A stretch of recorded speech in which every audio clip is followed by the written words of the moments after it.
ጸጊ ደህና ነሽ? ደህና ነኝ። ስሚ ደግሞ ዛሬ ላንቺ ሰርፕራይዝ አለኝ። ምን ሰርፕራይዝ? አዎ አሁን ወደ አንቺ ስመጣ የሆነ ሰው አግኝቼ ነበር። ማን ነው? ከካናዳ ነው የመጣው። እሺ የአባትሽ ጓደኛ ነው ከካናዳ ላንቺ መልእክት ይላክ። ምን? የአባቴ ጓደኛ ከካናዳ? አዎ ደነገጥሽ አይደል? አይ ድንገት ስለሆነብኝ ግራ ገብቶኝ ነው። አይዞሽ ጓደኛዬ። ለማንኛውም እንኪ መልእክቱ። ደብዳቤ ነው? አይመስለኝም። ታዲያ በፖስታ የሚላክ ሌላ ምን ሊሆን ይችላል? እሱን ከፍተሽ ብታይ ይሻላል። ግን ገምቼ ካልሽኝ ዶላር ሳይሆን አይቀርም። ዶላር?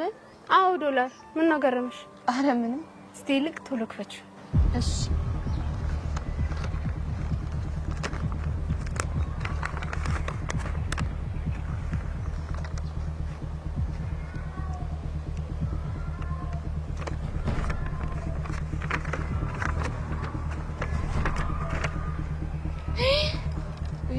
ምንድነው ጸጊ?